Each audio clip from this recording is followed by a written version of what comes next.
This is always right around the time when we get to Thanksgiving, you start to identify teams that are on the cusp. They're coming.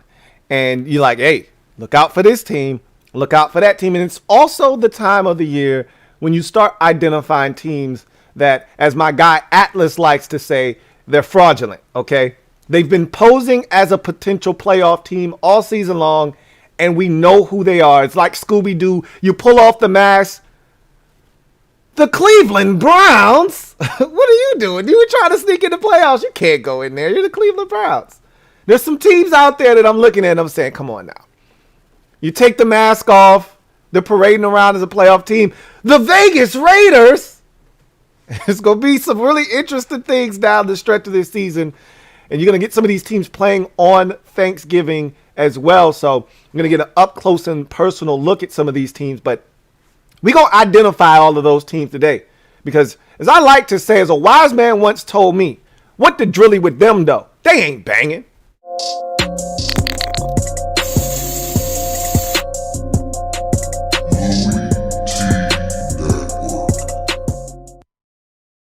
The Louie T Network is powered by the Card Collector Series. Join me, your man, Louie T, on my journey back into the card collecting space with the Card Collector Series on YouTube. Link is in the description. Who else could it be but me, your man, Louie T? Welcome to the 225th installment of the Louie T Network podcast. I, of course, am your set man, Louie T. Thank you for joining me. Lot to get to on today's show. It's really going to center around Week 11 in the National Football League and all of the things that transpired. Had a chance to look at all of the games and see what actually went down and how the outcomes were reached. We'll talk about some of the teams that are really starting to come on and impressed. And on the opposite side of the spectrum, teams that are starting to hit their decline as we get into the meat and potatoes of this season. Once we get to Thanksgiving, it is what it is. Your team is essentially what your team is now. Can you start to execute? Can you get some guys back healthy? Can you hit your stride and find a way to start playing your best football as the most critical portion of the season hits? Because this is the part of the season. It's starting to get cold. You saw a lot of wet weather outside. You're starting to figure out who wants it more than the others. And there's some teams, and this has been a crazy season. 1-8 beats 8-2. 2-6 beats 6-2. We've seen this all year long. So every week we get one of these. It's not a surprise, but yet, surprise! Didn't see that one coming. So let's jump into our first segment of the day. You know what it is. Let me drop this gem on your melon. Open your mind, let your conscience be free. You're now rolling with your man, Louie T. Let me open you up. Get you thinking a little bit. You know what it is. So, I want to talk about these playoff standings because Fox, rolled out there in the hunt. He said, you know what time it is? Actually, it was NBC. Mike Tirico said, it's Thanksgiving. You know what that means? It's time to roll out in the hunt. It's time to roll out our playoff standings. And so, they don't even bother with the NFC right now. They're just kind of focusing on the AFC because in the NFC, it would take up too much space on their graphic. The graphic would take up too much space on the television, and they wouldn't be able to format it so that it would fit all on the screen because every team in the NFC essentially is still mathematically available except for Detroit. They're the only team that's not going anywhere at this point of the season. But even the 3-7 Bears and the 3-7 Giants, all of those teams are still alive in the NFC wild card. It's less likely that those teams do anything with where they're at right now, but even those teams are still available in the NFC right now. So let's take a look at the schedule or the standings real quick for the AFC. And it's amazing because let's get to the division winners first, or leaders right now. If the playoffs were to begin today, the Tennessee Titans would be the number 1 seed at 8-3. They just lost to the Houston Texans. It's family business, so I cut them a little bit of a break, but it's still a really disappointing loss if you're the Tennessee Titans. The Baltimore Ravens would be your 2 seed. It's amazing because Atlas always calls teams fraudulent, and the team that seems the most fraudulent in the AFC right now are the Baltimore Ravens, yet they would be your 2 seed if the playoffs started today at 7-3. The New England Patriots, wow, 7-4 are leading the AFC East. That didn't last long for the Buffalo Bills. Now, who knows? The Buffalo Bills have the New England Patriots 2 times in the next month. So we're going to find out about that division and who wants it more. But it was just last year that we all sat here and said, well, the torch has been passed in the AFC East. Buffalo Bills division from here on out until Josh Allen can't get it done anymore. It's their division to lose. And the Patriots are like, hey, look, we didn't give them the division. We didn't pass the baton. We just took a break last year. All right. We ran out of breath. We took a little bit of a break. Now we back like cook crack for what's ours. And give me that. Come on. Hand it over. You don't know what to do with that division. Give me that. So now they're back at 7-4. They're your 3 seed right now in the AFC if the playoffs were to start today. Kansas City, the City Chiefs were left for dead a month ago. If we were doing this a month ago, the Chiefs weren't even going to make the playoffs, according to some of you. And I kept telling you guys, it's not pretty.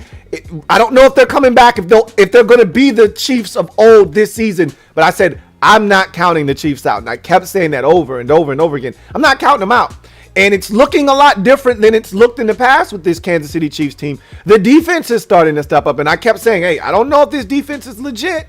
All I know is that they're stopping teams from scoring the football. I said, now, you can look at the competition, the Washington football team, the Green Bay Packers without Aaron Rodgers, the New York Giants. You look at all these offenses, you say, okay, I get it. That's why they're holding these teams down. But then you see what they did to the Dallas Cowboys, and you say, okay, maybe, and the Vegas Raiders, that's another team that can score the football, held all those teams down on this 5-game win streak, and all of a sudden, or is it 4 games? I think it's a 5-game win streak. I think they were never 2 games under 500. They were 1 game under 500. They were 3-4 when they got on this win streak. So it's now 4 in a row for the Chiefs, and they're 7-4, leading the AFC West division. And they would be your 4 seed right now. Cincinnati Bengals with an impressive win on the road at Vegas after dropping 2 straight and really looking worse for the wear. They come back, respond with a big win on the road. They're now 6-4, and they're now occupying the first of the 3 wild card spots in the AFC. Chargers are your 6th seed if the playoffs started today, 6-4 after their big win at home over the Pittsburgh Steelers. Tried to blow that game. I still don't believe in the Chargers quite yet, but we'll see if they can continue to win games that they need to stay in not only the wild card chase, but in the AFC West. They've already beaten the Chiefs once this season, so they've got the inside track on them. If they can keep pace, we'll see if the Chargers have what it takes down the stretch with a very young coaching staff with Brandon Staley, first-year head coach, and a young football team led by second-year quarterback Justin Herbert. 7th seed, Buffalo Bills. Man, what a difference a month makes. I mean, they were just routing the Chiefs on a Sunday night, and we were all proclaiming the Bills to be the best team in the AFC. That happened a month ago, right? We watched them trash the Chiefs. Oh, the Chiefs are terrible. The sky is falling. The Bills are great. And then they lose to the Titans. And we say, oh, man, it was a hell of a game. 2 tough teams in the AFC, but the Bills haven't been the Bills this season. I mean, they lost to the Jags. They lost to the Steelers, and the Steelers can't score. They had that game in week 1. They blew that one. They lose to the Titans in a shootout. That was a well-played game on both sides. And then they got their asses handed to them on Sunday at home to the red-hot Indianapolis Colts, but yet they're holding on to that 7 seed for dear life at 6-4. We'll talk about the Bills a little bit later on in the show. And then you get the teams that are still hanging around. I'll cut it off at the 5-5 Denver Broncos, even though I don't believe in the 5-5 Broncos, because the 4-7 Miami Dolphins are sitting at 13th in the AFC. But they're 3 in a row, right? But let's call it what it is. They're playing teams that they can handle. It's the Ravens win is legitimate. The other two sandwiched on the outside, Texans and, they just beat the Jets. I don't believe in the Dolphins is essentially what I'm saying. So the Steelers are sitting right outside the playoffs, knocking on the door at 5-4-1 with that tie. That may be the ultimate saving grace for them, which gets them in. That may be the thing that keeps them out. We'll see. Got to beat Detroit if you want to make the postseason. That may be the game that keeps them out of the playoffs. We'll see. Indianapolis Colts, hard-charging Colts. This was a team that at one point this season was 1-4. Started the season 0-3. And here they are, winners of 4 or 5 out of their last 6. And now they sit here at 6-5. And I don't know anybody that wants any parts of this Indianapolis Colts team right now. They're putting up big points. They're running the football. They're playing good defense. Carson Wentz taking care of the football. I don't know anybody that wants a part of this Indianapolis Colts team right now. The Cleveland Browns are 6-5 right now. They're the 10 seed. And all of these teams are bunched up in there right there. As I just mentioned, all 3 of the wild card teams in the AFC all have a 6-4 record, right? So there's really no need to panic. If you're a 6-5 team, you're literally a half game, back, which is the case for Indianapolis, who hasn't had their bye week yet, which is the case for Cleveland, who hasn't had their bye week yet. So these are teams that are hanging around. They got an ugly win versus the Detroit Lions did the Cleveland Browns, but no one cares about how it looks. I've already talked about that. The aesthetics at this point, especially with a season like this, where teams are losing games they have no business losing, just get the dub. And it's always been that way for me, but even more so this year with the way games have been going with all these upsets, just get the dub. People, the fans can boo, it can be ugly. It was a nasty weather day, just get the dub. And the Browns did that. They're 6-5 and hanging around. And then you get to the Vegas Raiders and the Denver Broncos in the AFC West at 5-5. Both of those teams, I feel like, are on life support. They need a big win this week. If they lose this week, fall under 500, I'm going to go ahead and write both of those teams off. The Raiders have a quick turnaround on the road at Dallas. The Cowboys are currently 1-2 versus the AFC West. Can the Vegas Raiders make it 1-3 with an upset and surprise victory over the, all of a sudden reeling Dallas Cowboys, who have lost 2 out of 3, their last 3 ball games. So we'll see what happens there. Neither one of those teams right now impress me, and I don't think they're trending in the right direction. So that's the AFC playoff picture right now. Once again, 1 through 7 looks like this. Titans 8-3, number 1 seed. Ravens 7-3, number 2 seed. Patriots, number 3 seed, 7-4. Chiefs, number 4 seed, 7-4. Bengals, number 5 seed, 6-4. Chargers, number 6 seed, 6-4. And Bills, number 7 seed, 6-4. We will get to the NFC on tomorrow's show, and we will have a blast with tomorrow's show. But in the meantime, let's transition into our next segment. You know what it is. It's Slate Skatin. Put your skates on. We're going to go around the National Football League in week number 11. Before I do that, I do have a super chat that I want to knock out really quickly. And this is from Trevor Patch. Thank you for the super chat, Trevor Patch. Greatly appreciate you. Who writes, "Sup, Lou? Sup, Trev?" He says, "Where's the LTN vegan cooking channel?" I don't have a vegan cooking channel. Look, I don't cook very often, so I don't want to make it seem like I'm always in the kitchen cooking up crack. I only do that. I only whip up a batch of crack during Thanksgiving. So this is not something that I do on the regular. So, you need consistency to have a channel. You got to always be cooking up something in the kitchen. That's not my MO. But during Thanksgiving, that's my favorite holiday of all of the holidays. And I got to have mine. Like, you're not going to shortchange me. See, being a vegan, one of the things you realize quickly, and why a lot of people usually drop out of the vegan race, is because you aren't going to be catered to. Okay, there's no convenience. This is the thing I always talk about. The only thing I miss as a vegan is convenience. There's no convenience, and people aren't going to bend over backwards to cater to you because you're vegan. They don't give a shit that you're vegan. If they're having a cookout, they're not going to say, oh yeah, don't forget about Lou. Let's make sure we make something for him. They're just going to go get me a garbage ass, salad tray from Walmart. Don't nobody want that shit. You know what I'm saying? Like, you're going to have to eat before you go. You go out to a restaurant, everybody's eating steak and chicken and wings and this, that, and the third, and you got to eat, guac and chips. I just eat before I go. I don't even allow myself to be at the table looking at everybody else devour things, because usually you're not going to be catered to at a restaurant. Certain restaurants and more restaurants are coming along having a vegan, side of their menu or a section, but even still, you don't really trust them. If you're not a real vegan establishment, it's hard to even trust that they're going to take care of your food because they don't care. You know what I'm saying? So the convenience is never there.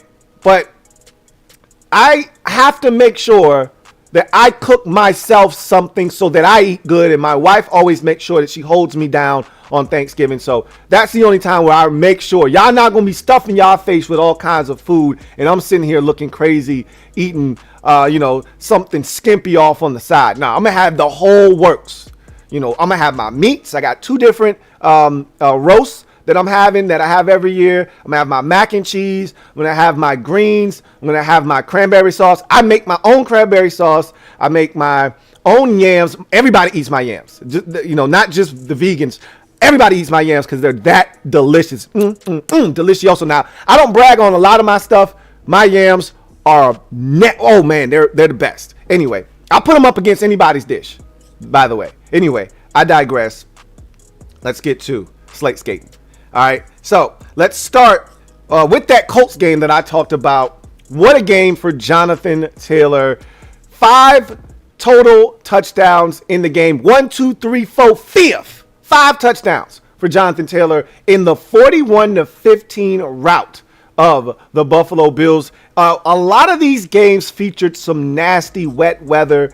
I think it was somewhat through the Midwest to the East Coast, a lot of wet weather on Sunday, and we saw games impacted by that. And the teams that could run the football the most effectively in those games a lot of times came out victorious. We saw wet weather in this one. We saw wet weather in the Cleveland game. We saw wet weather in the Houston, Tennessee game. We saw wet weather throughout a number of these games on Sunday, and this one was definitely impacted by the weather, but the Indianapolis Colts didn't seem to be too impacted by the wet weather. They went out and they were the more physical team. They took it to the Buffalo Bills. They turned over Josh Allen, who, we all crowned him an elite quarterback, and I still think he is. But I remember I said I need to see it again, because he went from like good NFL quarterback to elite. And usually there's like these steps that you take where you go, all right, you're good. All right, now you're above average, like you're teetering, and now, okay, you're elite. You've done this multiple years in a row. We see it. Okay, you're consistent. He went from, borderline average NFL quarterback, in year 2, even though he led his team to the playoffs, borderline average NFL quarterback, but he's trending in the right direction to elite status, almost league MVP. That was a monumental jump, and I wanted to see if he could continue that. And he's been really good this year. Don't get it twisted. He's been really good this season, but he's also had some stinkers this year, and this was one of those stinkers. And he continues to turn the football over, which is my biggest gripe with Josh Allen. It's not the inaccuracy, which people talked about when he was drafted, which he's corrected. It's his inability to protect the ball at times, whether he's a runner or he's throwing the football. He's one of those guys with a massive arm that thinks he can fit it into every single window, and that's just not the case. And picked off twice in this game. Meanwhile, Carson Wentz continues to manage the game in Indianapolis. He doesn't have to do much in certain instances. This was one of those weeks, 11 of 20, 106 yards and 1 touchdown, because it was the Jonathan Taylor show. 32 carries, 185 yards, 4 rushing touchdowns, another receiving touchdown to go along with his 4 on the ground Jonathan Taylor was amazing. The Indianapolis Colts, who I don't think get enough credit defensively, they were outstanding in this game, really grinding that Bills offense to a halt. I do want to say this about Buffalo. We saw a little bit of this at the tail end of last year with their play calling. Remember that Ravens game where they didn't run the football? They started that game out with 20 straight passes versus the Ravens on what was a very windy night.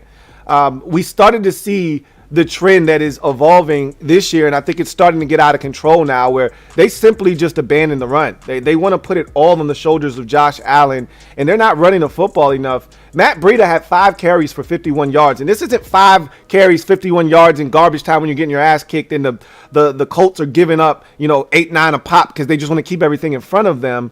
No, those yards were gained early in the game, and they just refused to stick with the run. Right now, I feel like they're too heavy on the pass side of things. They're putting too much on Josh Allen's plate. Not that he can't handle it, but it's unnecessary. They need to be more balanced. I mean, teams go in the game knowing that they don't have to stop the run against this Bills football team, that they're capable of just, stopping the pass and getting away with that. I feel like Brian Daboll right now is going too heavy on the pass side, needs to recalibrate this offense and get some more attempts. Like, we haven't heard anything out of Devin Singletary this year. Zach Moss is an afterthought right now. And I just talked about Matt Breida, who was really good in this game. They have backs that they can hand it to. I don't understand their reluctance to run the football, but the Colts said thank you, took advantage of it, got after Josh Allen, harassed him, forced him into some mistakes, picked him off twice, and rout the Bills 41-15. I mean, this thing was an eye-opening beatdown because, again, anybody watching this game, the Colts jumped out immediately to a 14-0 lead, and I'm saying, wow, okay. I still expected the Bills to settle in and make this thing a ball game, but by the time we got to halftime, it was 24-7, and I'm thinking, oh my God, the Bills are about to get boat raced in this game, and that they did, and I just didn't see this coming. I wasn't shocked that Indy won the game. I knew they were capable and they were playing red-hot football.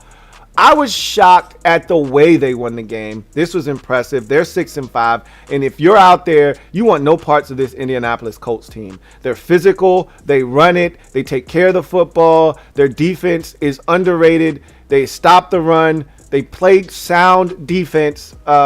This team is dangerous, and they're going to get a real good test, and we're going to see just how hot they are. Indianapolis will be hosting the Tampa Bay Buccaneers on Sunday. That should be a hell of a contest. Meanwhile, for the Buffalo Bills, that's a stinging loss. It's another reminder that the Bills, who we thought were ready to take that next step, we thought could be a Super Bowl contending team, I don't think they're there yet. I think they're taking a step back this season. I still think they're going to be a playoff team because I do think they're good enough. But, they're going to have to turn it up. I think along with the lack of run game and the lack of dedication to the run, I think also another thing is I don't think they pay attention to the details. I don't think this is a team that does the little things correctly. They need to get back to being focused and doing the little things correctly. If they can get back to some of the smaller, finer details, I think this Bills team will be fine. But right now, they're struggling, and they're now 6-5, and also, 6-4. But the bigger problem is they're now trailing the New England Patriots in the division by a half game. The Patriots are now 7-4, and they're now on their bye week. So the Bills will have a chance to beat the Saints this week, tie back up with the Patriots, and that will set up a huge showdown in a couple of weeks. So that's something to keep an eye on. Ravens at the Bears, another one of these Ravens wins where you just say, how the hell did they win this game? They had no business winning this game. Honestly, they had no business losing this game. This was a sloppy game. It was an ugly game. The biggest takeaway here is that the Bears rookie quarterback Justin Fields gets injured in this game, and Andy Dalton had to come in. Finds really this game came down to the last 2 drives essentially. Like Tyler Huntley gets a text message from Lamar Jackson as he's on the team bus, letting him know, hey bro, your time is now. I'm not playing. You're in, essentially.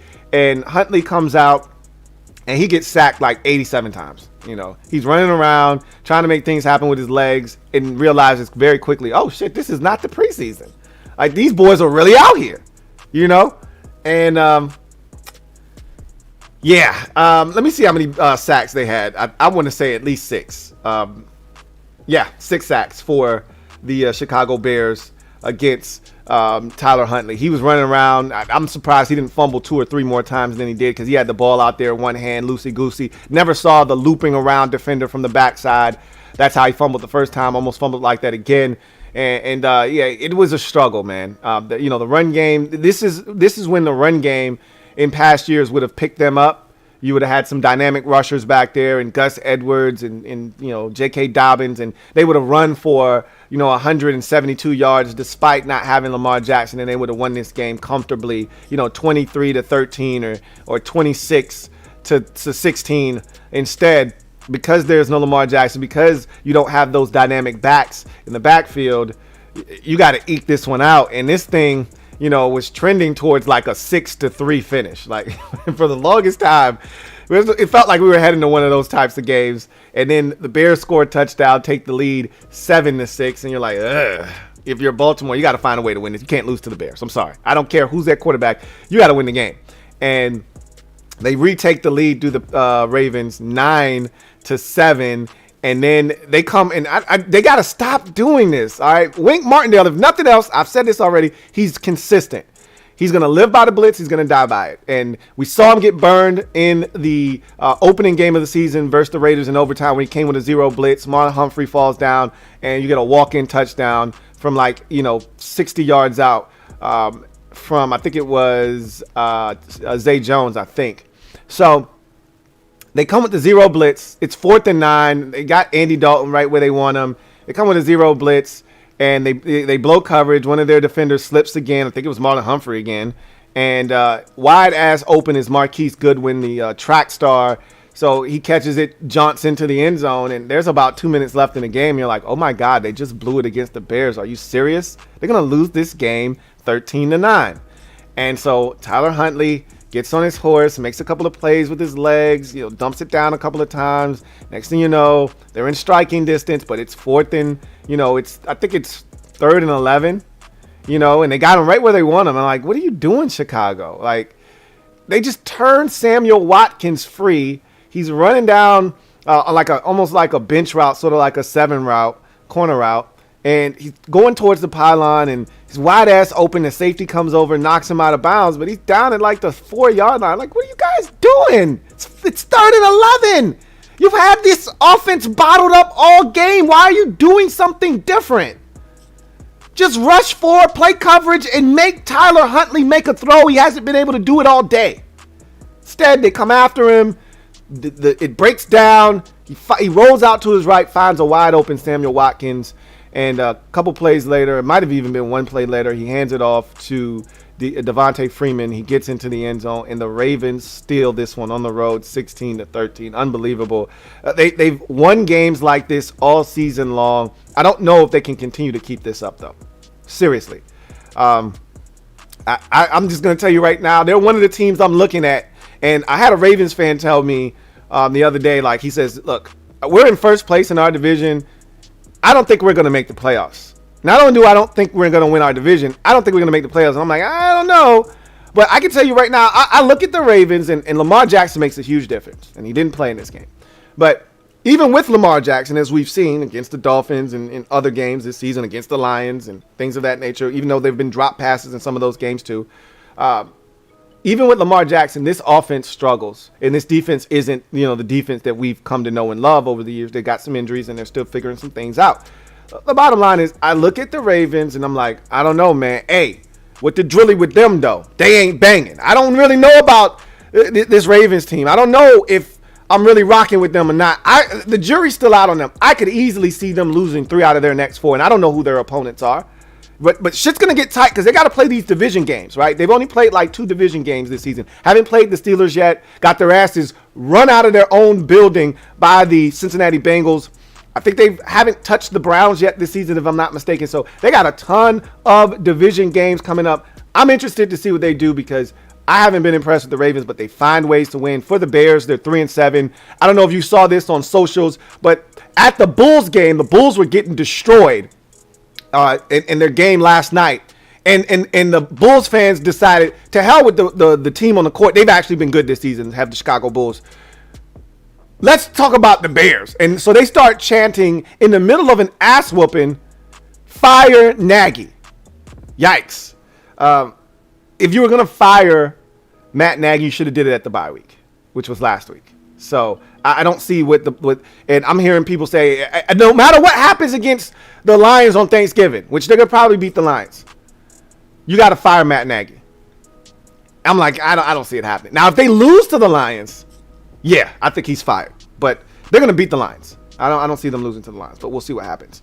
Speaking of the Lions, they go to Cleveland. They hang tough, as they've done many times this season, but they fall short, 13-10. Browns get the win. It was an ugly performance. Baker Mayfield was booed by the fans at one point. He talked about those fans saying, those are the same fans that we can't get to be quiet when we're on offense, so I'm not worried about them, essentially is what he said. But the Lions are now 0-9-1.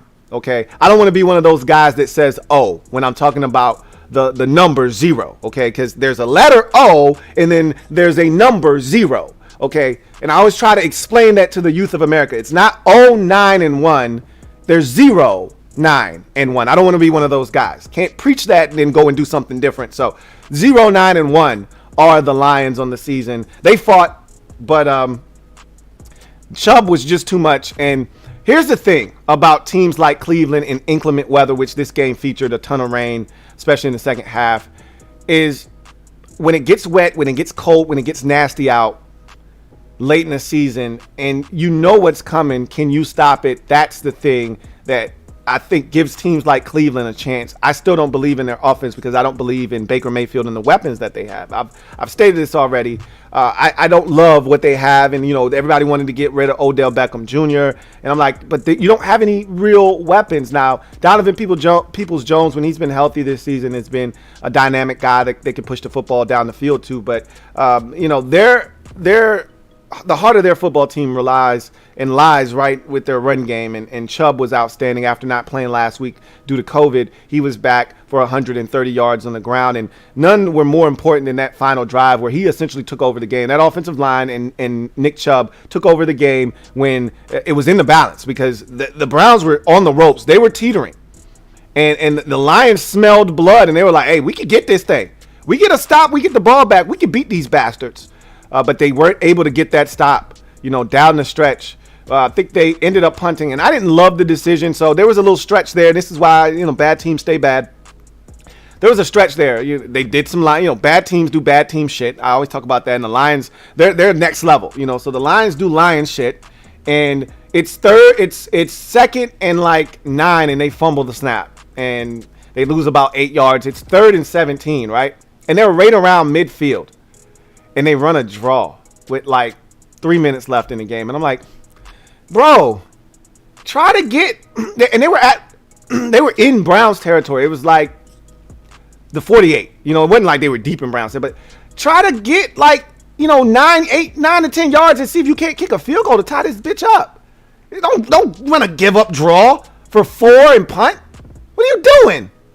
Run a wide receiver screen, get some blockers out in front, and see if you can't get 14 of this back, and then kick a field goal. Tie this game up. Nope. They tried to play the old field position game like they got it like that. And the defense, to Dan Campbell's defense, the defense had been playing well all game, but they punt that football. The Browns get it with about 2:40 left, and then they proceed to just hatchet away at the clock. They ran it. They ran it again. They ran it again. They ran it again and again and again. And then finally, and Chubb kept running out of bounds. Like, bro, stop running out of bounds. Okay? He's picking up first downs while he's doing it, so it really doesn't matter. But you're like, bro, stop running out of bounds. This game should be over already because they got to another crucial 3rd down, and it was like a minute and 12 seconds left. But because he kept running out of bounds, they still had to run that play and get the first down to put the game away. If they don't, they're going to have to make a decision on 4th down what to do with about 25 to 27 seconds left or so in the game, but it never came to fruition. They got the first down again after getting like 4 or 5 of them on the drive on the ground, and they are able to salt away the clock 13-10. The Browns hang on for the victory. Baker Mayfield 15 of 29 for 176 yards, 1 touchdown, 2 INTs, which is why the crowd were booing or was booing, because he was not good in this football game. But you know who was? Nick Chubb, 22 carries, 130 yards. Who else was really good? The counterpart of Nick Chubb in this game, DeAndre Swift, 14 carries, 136 yards, and accounted for the only touchdown of the game for the Detroit Lions on a long, 55-yard run. He's dynamic. Really love his game. He's outstanding. But Tim Boyle making his NFL debut as a starter, not good. Not good at all. 15 of 23 for 77 yards and 2 interceptions. So the Lions, translation, the Lions still stink. But I'm looking at the Browns and I'm like, hey, what did Drilly with them though? They ain't banging. I don't believe in the Browns, man. They're going to hang around because they can run it, and that's going to give them a chance. They play quality defense, but when it's all said and done, I don't believe in the Browns, and I don't believe in their offense, and I don't think they're good enough defensively to win games just solely on running the football and playing defense. So they get the win, and they're 6-5. Texans 22, Titans 13. The 1-8 Texans go into Nashville and steal one from the AFC leading 8-2, then now 8-3 Tennessee Titans, 22-13.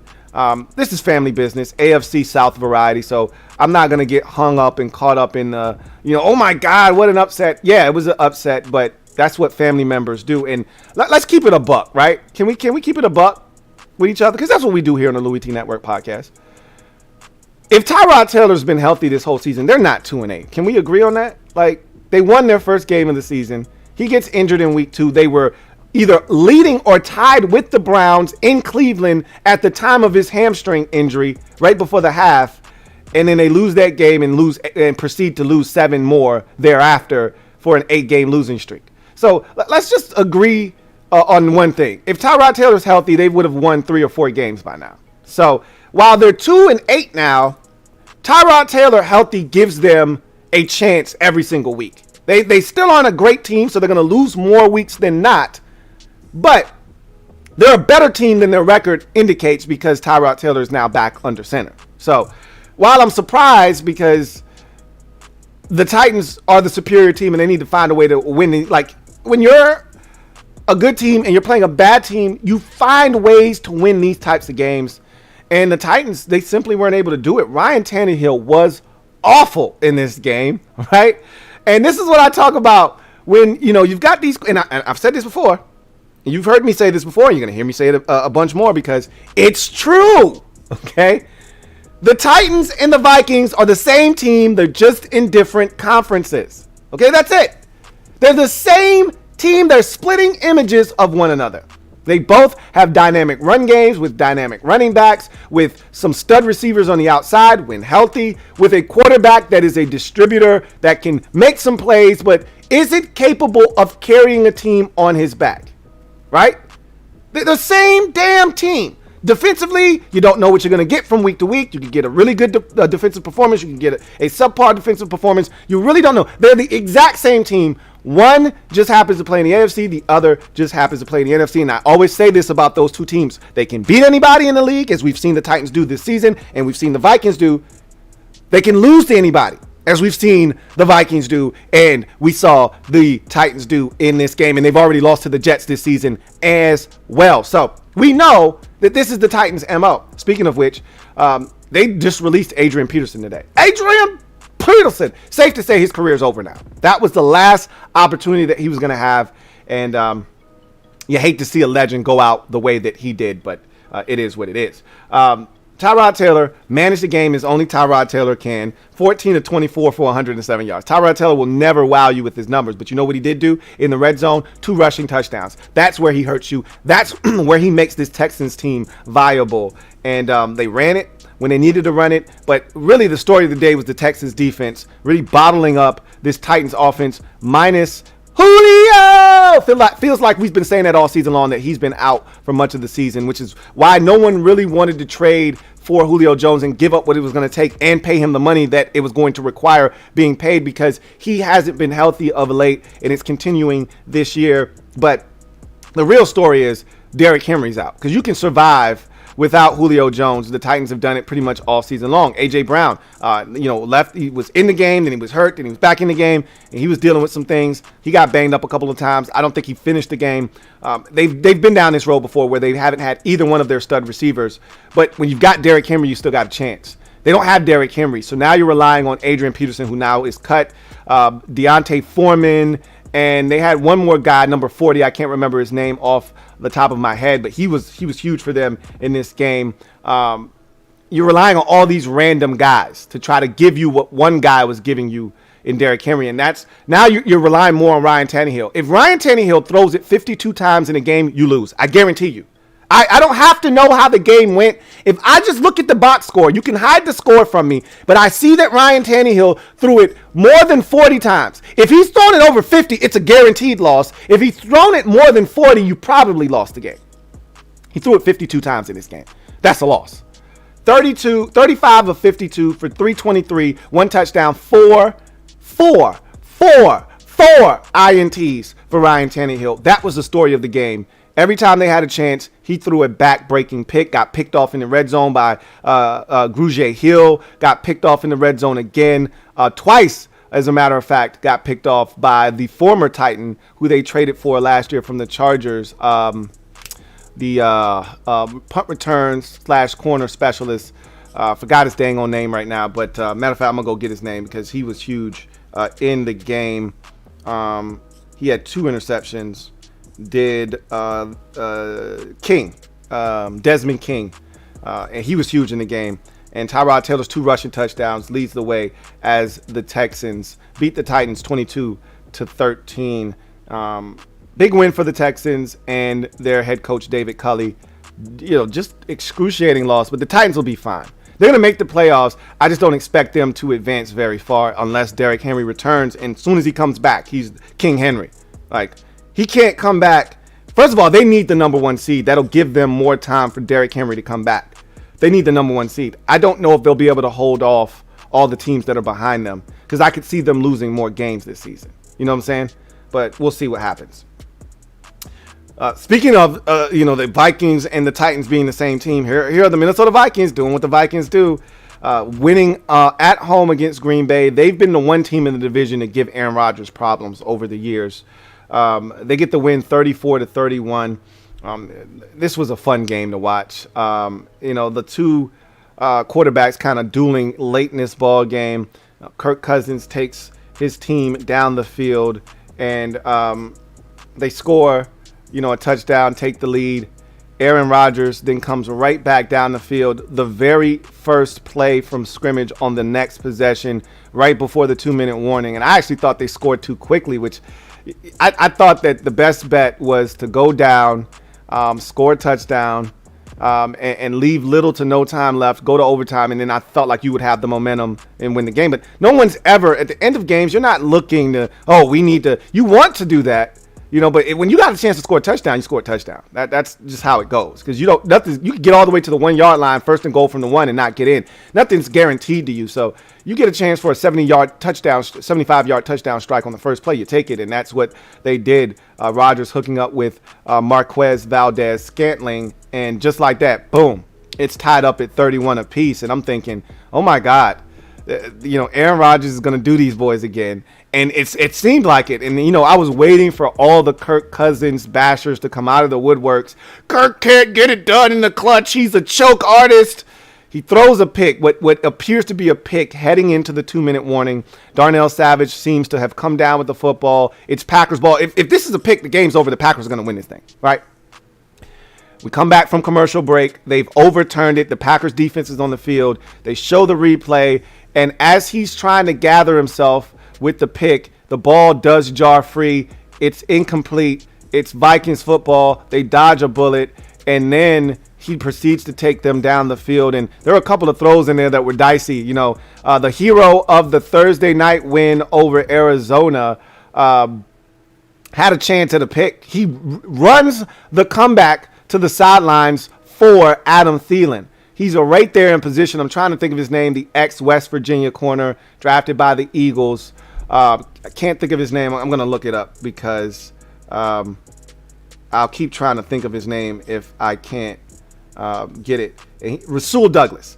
He had a chance at that football, and man, he's right there, and he doesn't see it. And it goes right past him. Thielen catches it, runs up the sidelines, puts them in field goal range, and then they essentially run out the clock, kick a walk-off field goal. And they've had trouble with that. They've had some issues this season with the field goal kicking late in ball games, but their kicker gets it done, and they win the football game. Kirk Cousins was outstanding like he's been all season long. Kirk Cousins now on the season, for those of you who like to bash, 21 touchdowns, 2 interceptions for Kirk Cousins, as he is one of the leaders in the league in touchdown to interception ratio this season.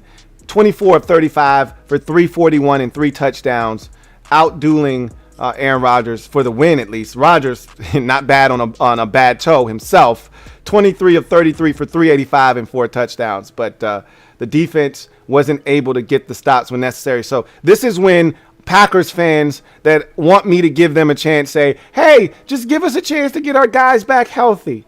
Okay, I will. I'm not gonna bash you. The offense looked better in this game.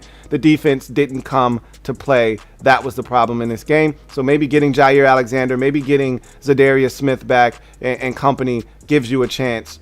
They weren't good enough defensively in this game. After a few weeks of being dominant defensively, they were anything but in this game. They lose. They're 8-3. Vikings continue to keep themselves very viable in the NFC wildcard with the win. They're 5-5. Big win for them. And they're now 5-5-1. Mike Zimmer, is 5-5-1, I think, against Aaron Rodgers as Vikings head coach. The only coach to not have a losing record against Aaron Rodgers in the NFC North. Dolphins, Jets, I'll make this one quick. This was a boring game, to say the least. But Tua Tagovailoa, 27 of 33, 273, 2 touchdowns, 1 interception, to lead the Dolphins to a 24-17 win over the Jets, who had Joe Flacco at quarterback. I don't like the decision.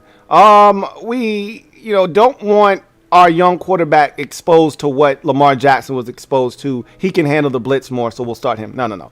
Put the young fella out there. Let him take his lumps, right? But look, you do what you think is best for your young quarterback. And what I don't want my young quarterback doing is getting beat up, because if they saw fresh meat, they probably would have blitzed the draws off of him. So maybe it was the right thing to do. But if you're a Jets fan, you don't want to see Joe Flacco out there. Like, I don't want to see Joe Flacco. Like, he's not going to be here when we're good. Like, put the young fella out there. Like, what are we doing? We're running on the hamster wheel right now. We're trying to win games. Like, that's what we're trying to do. We stink.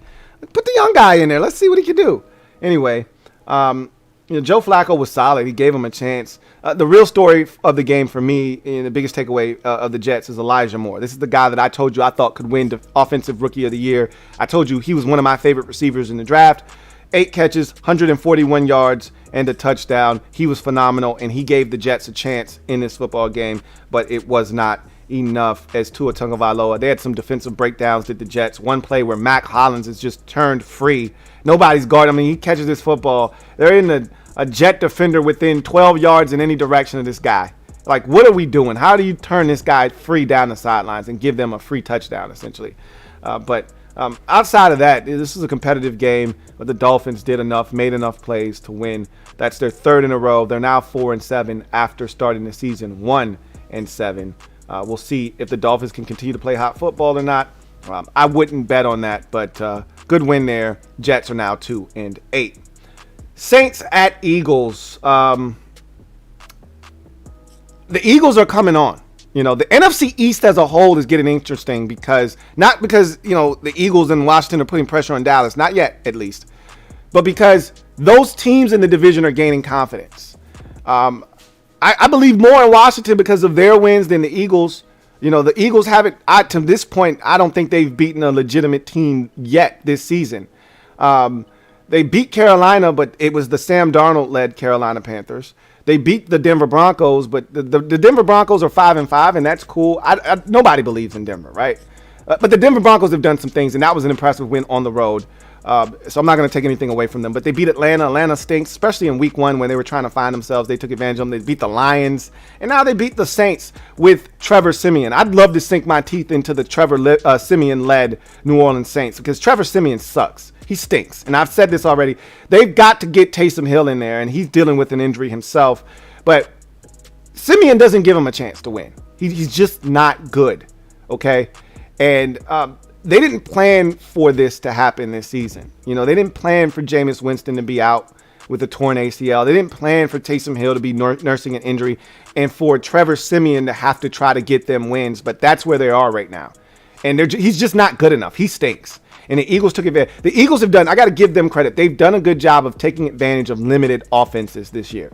Took advantage of the Broncos, who's a limited offense. Took advantage of the Lions, limited offense. Took advantage of the Falcons, who were very limited in week 1. Took advantage of this Saints offense that's very limited at this point. Took advantage of the Panthers, who's a very limited offense. Got to give them credit for taking advantage of limited offenses. That said, the offenses for the Eagles is the thing that I want to focus on because that's how they're going to win games. If they're going to win games, not because of their defense, because their defense it's solid. It's not good. It's not great. They're not winning games on the strength of their defense. They're going to win games because their offense is producing points and they're keeping their defense off the field because their defense to me isn't all that great. You can move the football and score on the Eagles. We've seen teams do it. Okay.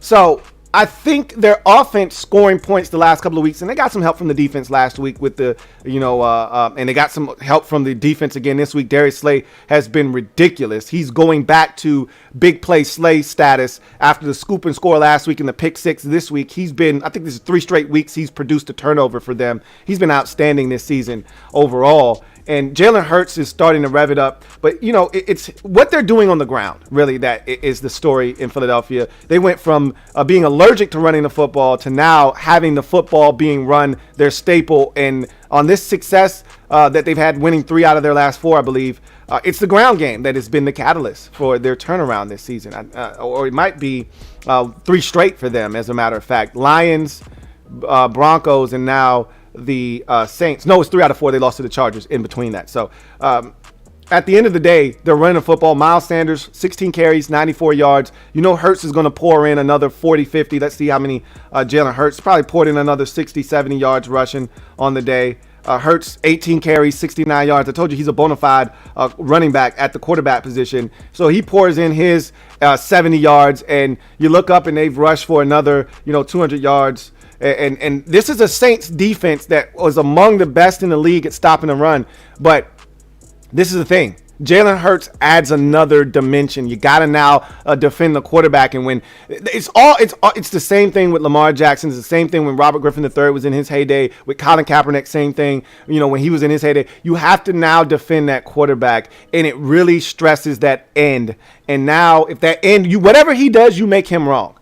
If he plays the run, if he stays at home, you give it to the running back. If he crashes down on that back, you pull it out. Jalen Hurts makes him pay. Like he did on that touchdown run. He gets outside, he stops on a dime, cuts it back, cuts across the grain, and gets all the way into the end zone on that back-breaking touchdown to put it away. He forces your defense to have to stay honest, and it's tough. You've got to go into that game knowing you got to stop Jalen Hurts' legs. If you do that, you're going to beat the Eagles. You're going to beat them. If you allow Jalen Hurts' legs to be impactful, you're going to lose. And that's what happened to the Saints. And then they turned it over. Trevor Siemian, 3 touchdowns, 2 interceptions in the game. And a lot of his yards, 22 of 44 for 214 yards, 3 touchdowns, 2 interceptions. A lot of those yards came at the end of the game when they were getting their asses handed to them. Like, they started to mount a comeback when they were down big. And they made it interesting. I mean, this thing got down to a point where the Eagles needed to score to keep this game out of reach. They give it back to the Saints. The Saints had a little bit of momentum. This thing could have gotten interesting late, but Jalen Hurts and his legs made the plays when they had to be made, and the Eagles stave off the Saints' comeback attempt, 40-29. Eagles now 5-6. They've won 3 in a row, and with a win over, 3 out of their last 4, and a win over the Giants. Let's see if the bye week is this week or next week. The bye week is next week, in 2 weeks. They got the Eagles, then the Jets, then the bye, and then they play Washington after that. So they could get conceivably over 500 heading into the bye. They've got a golden opportunity against the Giants and then the Jets the following week to win 2 straight, get to 7-6, head into their bye feeling really good about themselves. I mean, they really are in a good spot, are the Eagles, and they're hard charging, and they're playing their best brand of football right now.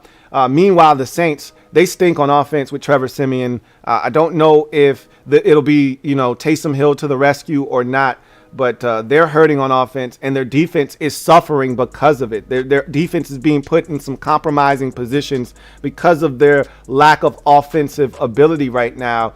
And what was once a dominant defense is starting to look like a shell of themselves because of their offense being ineffective. So I'm looking at the Saints right now and saying, what the Drilly with them though? They ain't banging. The Saints ain't banging. They 5-5 and they're heading in the wrong direction, and they're literally heading down south. And we'll see if they can turn it around on Thanksgiving. They have the Buffalo Bills, and then the following Thursday, they're home for the Dallas Cowboys. They need to win one of those 2 games. If they lose both of those games, their season is kaput. We go to the next game on the schedule, and it's the Washington football team at the Carolina Panthers. This was a fun game to watch. Cam Newton's homecoming, Ron Rivera heading back to where it all started for him as a head coach. Literally 80% of Washington's staff and upper management came from Carolina. So, it was a reunion for a lot of players and coaches and staff. And, we knew the environment was going to be electric. I've spoken with several people that were at the game that said, the atmosphere was electric. When Cam came through the smoke and came out and was introduced, the place went nuts. It was rocking. You knew it would be. When Cam scored the touchdown, went to the midfield on the Panthers, slammed the ball down and opened up the Superman, they were going nuts. You knew it was going to be a tough environment to have to deal with if you were Washington. And the fact that they were able to go there, match the Panthers offensively and exceed them, really. And then what I thought was impressive was match them defensively, because their defense was supposed to be one of the better defenses in the league. Washington took it to them offensively. Taylor Heineke, outstanding, 16 of 22 for 206 and 3 touchdown passes. He was sparkling in the game, including a massive 4th down and 3 conversion to rookie tight end John Bates. Meanwhile, and Terry McLaurin was outstanding in this game as well. Over 100 yards for him, 5 catches, 103 yards and a touchdown. Meanwhile, Cam Newton was really good. For a guy that only really had 1 week of full practice, getting all the reps, 21 of 27 for 189 and 2 touchdowns. He brings a different dimension to that offense. As I talked about with Jalen Hurts, it's the same thing with Cam Newton. Now you have to defend him. Christian McCaffrey then becomes viable in the run game and more dangerous already than he is. And so they're going to be tough to stop. As this season progresses, they're going to hurt teams. And Cam gets deeper into the playbook, and they get to give him a little bit more and more. They're going to become more and more dangerous. But Washington did enough defensively in this game. Their offense was outstanding. They made the plays when it had to be made, and so did the defense. The final 2 possessions of the game for Carolina ended on downs. This defense stepped up, made plays when they had to be made, and get out of Bank of America Stadium with a 27-21 victory over the Carolina Panthers, spoiling Cam Newton's homecoming and giving Ron Rivera the win over his ex-ball club. Washington now has won 2 in a row. They're playing confident football, just like the Eagles in that division. They're coming on strong at the right time of the season. They're 4-6. Meanwhile, the Panthers, who had just gotten back to 500 at 5-5, dropped to below 500 at 5-6. But both of these teams, I think, are dangerous down the stretch, and teams that others around the league need to look out for, because I think they're both starting to play some of their best football at the right time of the season. Next game on the docket, Jags hosting the 49ers. Won't spend a lot of time on this because this was a one-sided beatdown. 49ers win the game 30-10, get back to 500 at 5-5 over the Jaguars. This one kind of got ugly early. This thing was 20-3 at halftime. The Jaguars just never really got their footing offensively. And, what happens when you struggle on the offensive side is you keep putting your defense on the field. And against this 49ers football team that is limited on the offensive side of the football, they wear you down eventually. And Deebo Samuel continues to be a problem, not only as a receiver, but as a rusher. Again, if I'm going into a game against the 49ers, and there are certain teams around the league you can do this against. The Panthers are one of those teams. My sole goal is to stop Christian McCaffrey, limit Cam Newton, yeah, but Christian McCaffrey can't beat me. He's their best player. I'm playing the 49ers, same thing applies. Deebo Samuel can't beat me. 8 carries, 79 yards on the ground. Okay, 8 carries, 79 yards. Not as a receiver, not 8 catches. 8 carries, 79 yards on the ground and a touchdown. He can't beat me. Somebody else has to beat me. Somebody else has got to step up. You know, whether it's Brandon Ayuk or George Kittle, somebody else has got to get me and bless me. It cannot be Deebo Samuel. Who? Deebo. I'm going to just tuck mine in. He can't get me. Well, he got the Jacksonville Jaguars, and it allows Jimmy Garoppolo to just manage the game, 16 to 22 for 176 yards and 2 touchdowns. But the story of this game was the defense of the 49ers. They were suffocating. They kept this Jacksonville Jaguars team pretty much down the entire game, and never really allowed them to gain any traction. And it allowed the 49ers to get out in front, get comfortable, and win this thing going away as they get back to 500. They're another team trending in the right direction, but I still have my doubts about the 49ers. But any team that can run the football, any team that can play solid defense, and we'll see what happens when you put better competition in front of them. They've taken advantage of a soft schedule here of late. Now, the Rams win was impressive. Can't take anything away from them.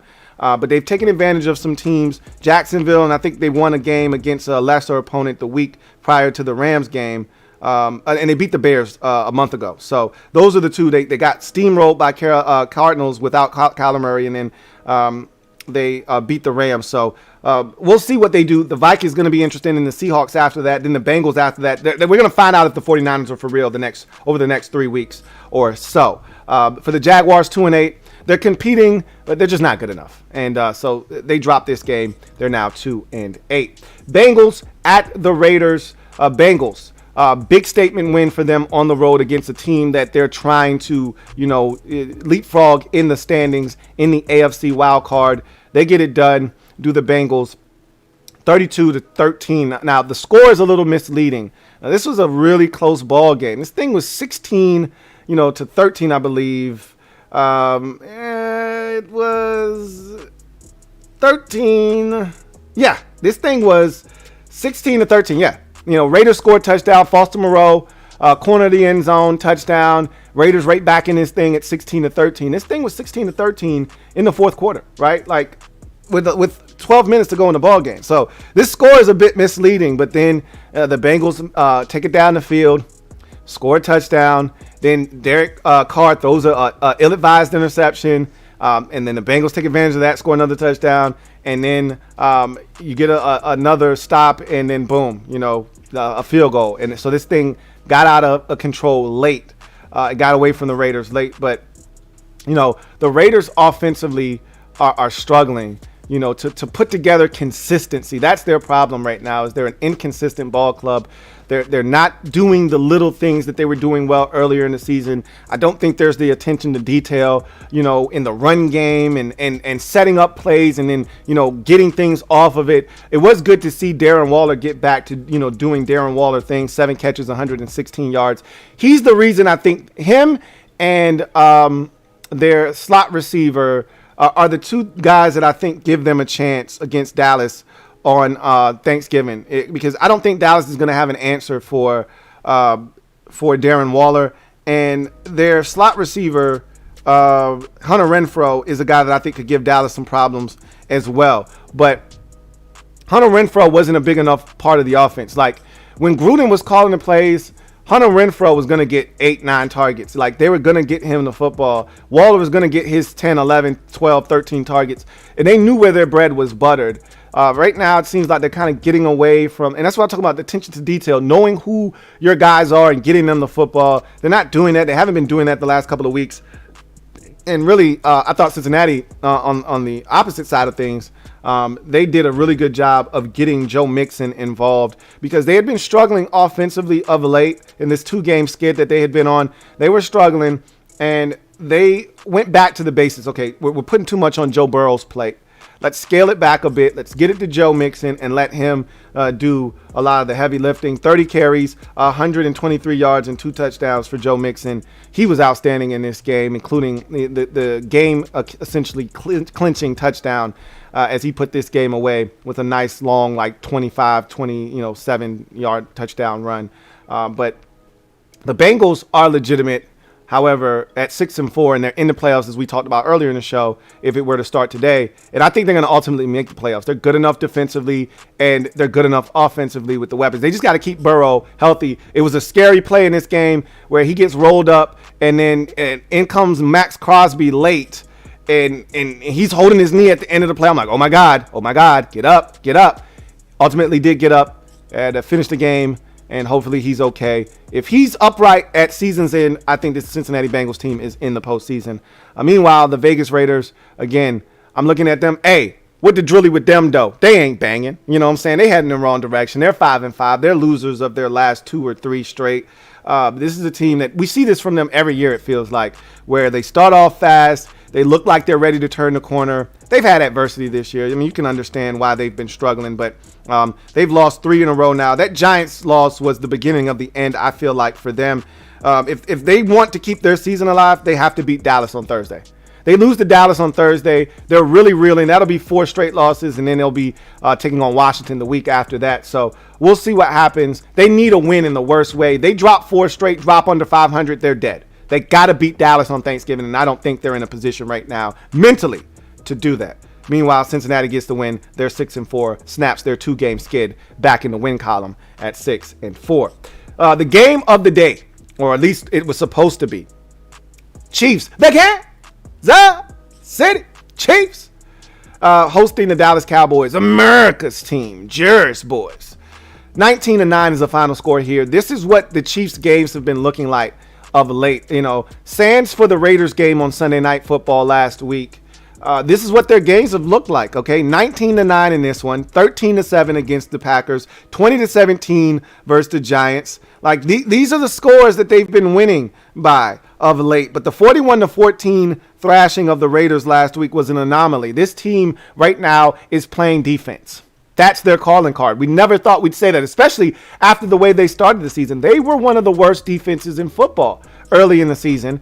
And now Chris Jones is healthy. He had 3.5 sacks in this game. He was unblockable. And he had a batted ball at the end when the Cowboys were trying to make it interesting that got picked off to seal the deal. He was literally a game wrecker and a havoc wreaker. Again, I had the conversation with someone that was like, I think it was my guy Silver Villains, who's like, yo, Cam Hayward is the best defensive tackle in football. I know everybody wants to talk about Chris Jones and Aaron Donald. Give me Cam Hayward. I was like, cool. You take the 38-year-old Cam Hayward or the 87-year-old Cam Hayward, and he's been phenomenal this year. And I don't know what the hell he was doing to Justin Herbert on Sunday, and why the hell he wouldn't get off of the man, and then he was roughhousing him. I don't know what the hell his problem was. Yeah, you're tired. You had to track him down after running like 40 yards in the play. Don't lay on me like that. Anyway. Give me Chris Jones or Aaron Donald. The hell with what the hell Silver V was talking about. Give me those dudes. And Chris Jones showed you again why he's one of the best in the business. He was absolutely dominant, destroyed the Cowboys' game plan.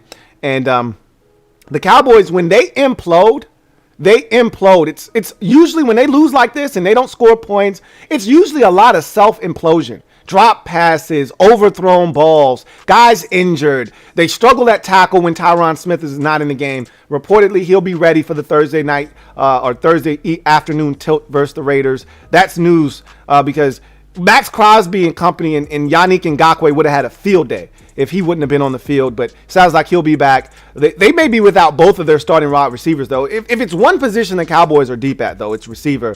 You know, CeeDee Lamb went down with a concussion. He's definitely not playing.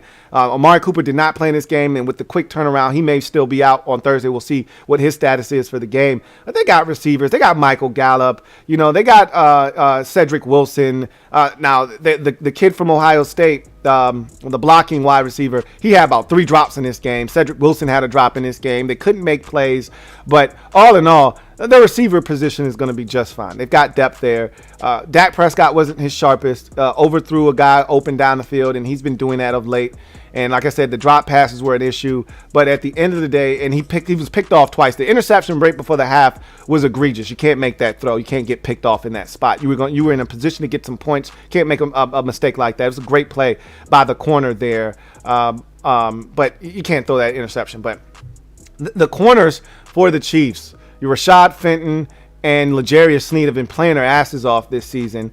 And Tyrann Mathieu was a game-time decision. He played. He was outstanding. Chris Jones. I talked about the linebackers for this. And I think Melvin Ingram's presence on the edge now gives them a little juice there, especially in the run game. He's so physical. And then you look on the opposite side. I'm not the biggest Frank Clark guy, but he's a good football player. And then you add in, Nick Bolton, who I think is an X factor on that defense, along with Gay. They just got speed at the linebacker position. This Chiefs defense, I've been talking about them all season long. Like, if they can just figure some things out, they got speed, they got talent, they got players. They're starting to put it together. This may be different this year. It may not be Patrick Mahomes and the offense leading the way. Maybe this defense with Mahomes and company coming along for the ride. We'll see, but this is impressive again by the Chiefs, holding down a high-octane offense that put up 41 last week or 43, last week in their 43-3 victory over the Falcons, holding them to under 10 points. 19-9 is the final score here. Chiefs get it done. Cowboys lose for the second time in 3 games, and things are getting interesting. They've got a chance to right the wrongs of this game on Thursday against a struggling Raiders team. They lose that game, then you start to sound the alarm. But right now, both of these teams look legitimate to me still, and we'll see what happens. Dak Prescott was not great, 28 of 43 for 216 and 2 INTs. And also, looked like at one point, Ezekiel Elliott pulled up lame in the game, so that's something to keep an eye on as well. But in any event, Cardinals at the Seahawks. Every time I want to doubt the Cardinals, every time I think, okay, they're going to lose this game, they come out and totally redeem themselves. Last week, they were awful at home against Carolina, got thrashed 38-10 at home. This week, they rebound. And I've said this before, and I'll say it again. You're either going to get Colt McCoy or you're going to get Goat McCoy. They got Goat McCoy the first week he started against San Francisco. Guy was like, 24 of 27 for 263 and a touchdown or two and was outstanding. Then you got Colt McCoy, which is the regular, Colt McCoy, regular flavor, which is just disgusting. And he threw up all over himself. He turned it over. He fumbled, got injured, left the game, and they get throttled, right? So now you think, okay, they're going to Seattle. Seattle's struggling. They're desperate. Backs against the wall. They need it. They're gonna lose this game, and Colt McCoy is gonna stink.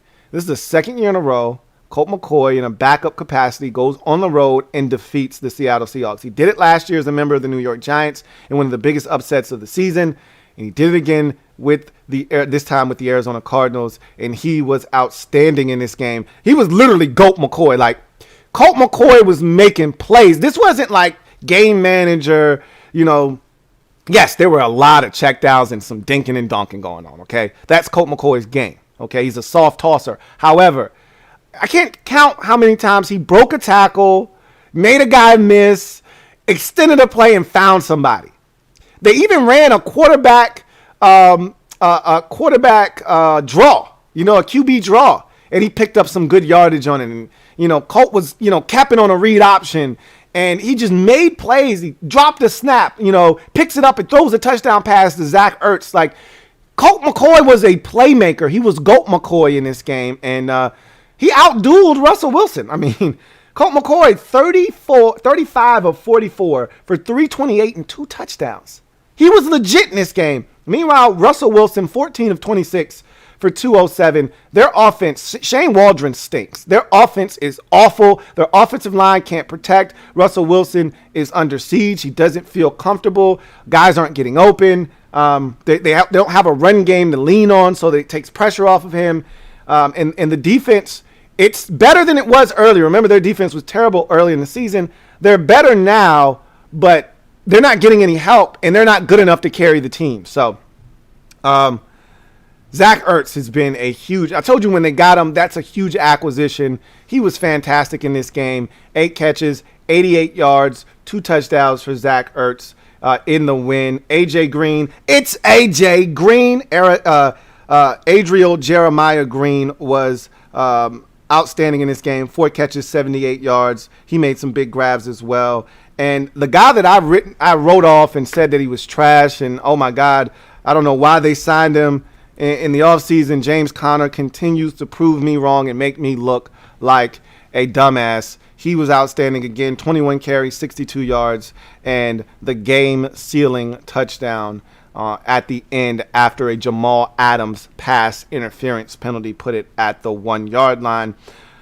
Cardinals, for the second time in 3 weeks, go on the road with Colt McCoy and win. That's what you need your backup quarterback to be able to do. When you think about backup quarterbacks and why you sign a guy to be a backup, this is what you do. I always say all I'm looking for from my backup is to keep me afloat during a 4-game stretch. Colt McCoy has effectively come in and done that. Kyler Murray hasn't played in 3 weeks now, I believe, going back to that 49ers game. Yes, and he's come in and won 2 out of the 3 games. That's all you look for in your backup. Keep me afloat. Keep me at or above 500 during that stretch my quarterback can't play. Colt McCoy has effectively come in, won 2 out of 3, and now the Seahawks or the Arizona Cardinals are in sole possession of first place. I think I misspoke yesterday when I said they, along with the Packers, were 8-3. No, they're 9-2 and lead the NFC conference. Do the Arizona Cardinals? The Packers are in second at 8-3, and then everybody else that's 7-3, the Rams and the Cowboys and all those other 7-3 teams, and the Bucks, they're lurking in the shadows. But this Cardinals team, defensively, Chandler Jones with a couple of plays in this game and a couple of sacks. They're sneaky good. See, Arizona is. That's a really good, well put together football team. Imagine if they still had J.J. Watt. That's a big loss. But anyway, that's your slate for week number 11. We've already done the Sunday night game. Chargers getting it done over the Steelers, 41-37, and we've done the Monday night game already on overtime, 30-10, Buccaneers over the Giants. So let's get to our final segment of the show. You know what it is, garbage time. I got a super chat. Want to take that real quick. Actually got a couple of super chats. From my guy, Big Money Sonny. Thank you for the super chat, Big Money Sonny. Greatly appreciate you. My guy, Big Money Sonny. Big ups to my guy, Big Money Sonny. If you guys didn't watch the Sunday night overtime, Big Money Sonny was on one, holding the kid down. He says, Lou, still hyped? We in this. You're damn right we in this. And I'm still hyped as well. This is one of those times where I actually wish we were playing on Thanksgiving. Not against Dallas. I don't want to play them on Thanksgiving. But, you know, if we would have had the nightcap on Thanksgiving, that would have been cool. But they give that to good teams. I don't blame them for not putting us on Thanksgiving. Because I'm just so excited and I want to see it. But I want the time off. The guys need the rest. They need to get their bodies right. And so I'm anxious to hear what's good with J.D. McKissick, what's good with Tyler Lawson, even though we know it sounds like a sprained MCL, probably going to be out 2 to 4 weeks. I just want to hear what's going on with some of these guys that went down. What's good with Wes Schweitzer, who left the game, came back with a ankle injury. What's good with Sam Cosmi? All of those things. We'll probably have to wait until Wednesday, Thursday to hear about a lot of those situations. But I'm hyped as well because the next 2 opponents, they look like food. You know, the Vegas Raiders are struggling. The Seattle Seahawks are struggling. But both of those teams are capable of winning football games. So we cannot take either of them lightly. And it's one team at a time, one game at a time. As the OG always likes to say, one at a time. So the Seattle Seahawks are next up on the docket. They're struggling bad. Their offense is anemic. They had gone 14 straight possessions without a touchdown before finally scoring. Remember, they were blanked against the Packers, and they started this game off the first 5 or 6 possessions without a score. They didn't score until literally the fourth quarter of this game, a touchdown. So they're struggling on offense really badly. If you don't give up big plays, And Russell is trying to force those. He's throwing into double, coverage, trying to force it deep. You play sound defense against them, you have a chance to pick off Russell Wilson because he's forcing it right now. They're trying to make something happen that's not there. You just got to stay sound in your defensive principles. You got to limit him as a runner. He really hasn't been that effective as a runner this year. And I think you got to send pressure. Be smart. Don't send the house, but you got to bring extra defense because this offensive line is having trouble deciphering who's coming and what we need to pick up. And Russell Wilson's not really seeing the field all that well. Niners fan, thank you for the super chat. Greatly appreciate you. Niners fan writes, beat y'all for the longest drive of the year, Lou. LOL. You guys took that from us the very next day. We had the longest drive of the year, 19 plays, 80 yards, 10 minutes, 26 seconds. And then the very next night, on Monday night, you guys have, 11-minute drive and to open up against the Rams. So, and then you had another marathon drive against Jacksonville, but that one only ended in a field goal. So, the one against the Rams to me was the more impressive of the two because it ended in a touchdown. The one against Jacksonville ended in a field goal. But you've done it twice this season. And your team, like I said, when they get going offensively, they're pretty hard to stop. So, especially on the ground, that's when they do a lot of their damage. Anyway, I digress. Captain Spartan 04, thank you for the super chat. Greatly appreciate you. Who writes, you hear it all the time, but who are the 10 to 12 teams in the league who are actually better when they're playing good? So, if we go through the league real quick, and you look at all the teams in football, and you say, who are the best 10 to 12 when they're playing good football? Now, you got to take injuries into account. Like, Derrick Henry may not be coming back. So that's a real thing. So they're not going to be playing their best football unless Derrick Henry's in the lineup. So, Arizona is one. Green Bay because of Aaron Rodgers. I think you have to throw them in there. Tampa Bay. I think the Super Bowl defending champions are still really good. Dallas, when they're on their A game offensively and defensively, they're as good as anybody in the league. The Rams, again, another one of those teams. So that's 1, 2, 3, 4. It's funny because we talked so much about the AFC. Oh, the vaunted AFC. Look at how many good teams are in the AFC. Yet the first 4 teams I rattled off are all NFC teams. Go figure, right? And first 5, actually. Arizona, Green Bay, Tampa Bay, Dallas, and the Rams. I'm not sold on New England. Everybody's, the Patriots could go to the Super Bowl. I'm not. I'm not on the New England Patriots train just yet. I want to see what they do against Buffalo, okay? What they've been doing is cool because they're beating up on teams that are capable of getting their asses kicked because they're a marginal team. Like what they did to the Jets and the Browns. The Browns, without their running backs, they didn't have either of their running backs. And Dearness Johnson isn't, minced meat. He's not chopped liver, but he's not, Nick Chubb, and he's not Kareem Hunt. So, I'm not buying what the Patriots are doing. They're good defensively, don't get me wrong. Their offense that leaves a lot to be desired. I'm not buying them yet. I still think the Chiefs are a legitimate team. They got championship pedigree. I'm not quitting on the Bills either. They've hit a little bit of a rough patch here over the last month, but I still think that's a good football team. And Indianapolis right now is another team to look out for. I really like. I think they're going to make the playoffs. I really do. Their schedule is brutal, but when you're playing good football, it doesn't matter how brutal your schedule is. You'll find a way to win games. So they're another team. That's 1, 2, 3, 4, 5, 6, 7, 8. That's 8 teams. And then I think there are some teams right now that could become scary, that are on the outside looking in right now. I'll give you a few of them.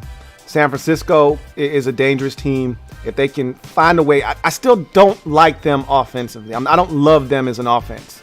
But defensively, they're solid.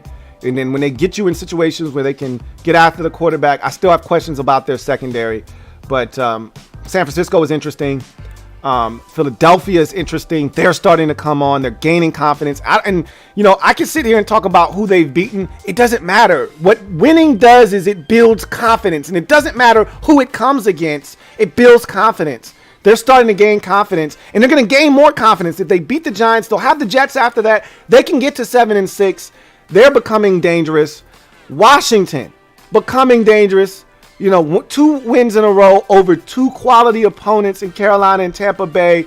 And now they're starting to play with a little bit of confidence, and they may be getting healthier. We'll see. Their defense is starting to play like we thought they would when the season began.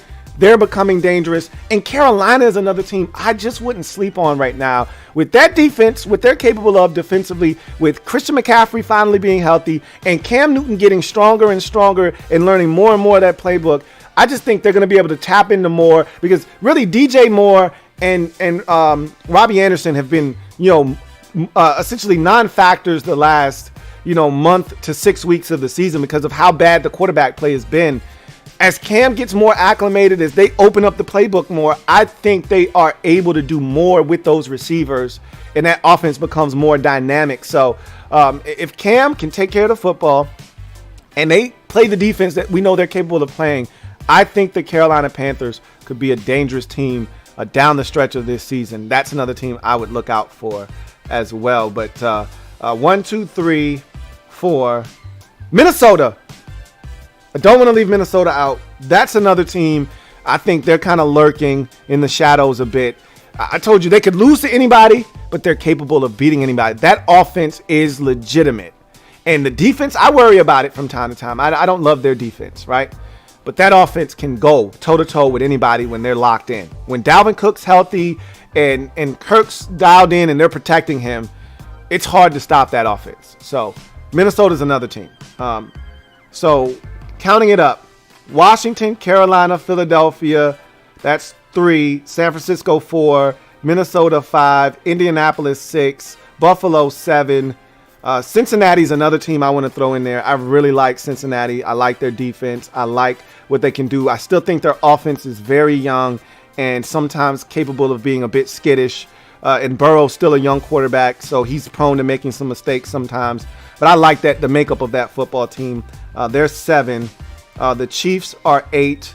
The Rams are 9. Dallas is 10. Tampa Bay is 11. Green Bay is 12. And Arizona's 13. Those are the teams that I really like. Tennessee, even at 8-3 without Derrick Henry, I don't love them. They're going to make the playoffs. They could get bounced immediately. Even if Derrick Henry is back and it's his first game back, what are you really expecting from Derrick Henry having not played in a game in damn near 2 months? What are you really expecting from him his first game back? He's not going to have his wind. He's not going to be in football shape at that point because he can't run. He got a broken foot. If it was a chest or something injury, he could still run. He could still stay in some kind of shape. He can't run. So I don't love Tennessee. Anyway, Captain Spartan says, no injuries not included. I mean, the NFL product is good. Like the NFL is getting a lot of revenue and it's good for the history of the sport. Example, Colts. Injuries not included, then it changes everything drastically. But then now you're asking me to go off of paper. Who's good on paper? And paper doesn't mean a damn thing. It's what teams are doing on the field that matters most. Now, if you're talking brands, that's a whole different conversation, right? But, I've heard some people say that the parity in the league is bad for the league. I disagree with that vehemently. I think the parity in the league is good for the league. And unlike basketball, where if you're not one of 5 or 6 teams in the NBA, you don't stand a chance to win the NBA title. In Major League Baseball, if you're not a handful of teams, you don't have a chance to win a World Series. In football, anybody can win, especially with it being wide open the way it is. And it's not a series, unlike those sports where you have to win a series, and usually the better team wins in a series. You don't have to win a series in football. That team could be better than you. You just got to beat them one time. We always hear the adage, if you played that team not 10 times, they'd win 9 out of 10. Well, they didn't win that one time, and that's all that matters. So anyway, I digress. That's going to do it for me, your man, Louie T, here on the Louie T Network podcast, episode 225. We'll be back tomorrow for the final time before the bye, and it'll be one of those wild out Wednesday episodes, essentially where you guys take over the show. Social media maneuvers. We'll be talking about all kinds of nonsense, non-football related. We'll just be shooting the shit, shooting the breeze, chopping it up like only we can here on the Louie T Network. So I look forward to that tomorrow. But in any event, that's going to do it for me, your man Louie T, here on the 225th installment of the Louie T Network podcast. You guys, enjoy the rest of your evening. If you're a Washington fan, I look forward to chopping it up with you tonight for Washington Football Nightly Live. For the rest of you, I'll see you tomorrow for the Louie T Network podcast. Until then, you guys take care. Get off the bench, get in the game, and kick it with me, your man Louie T. God bless, and good night. Louie T Network.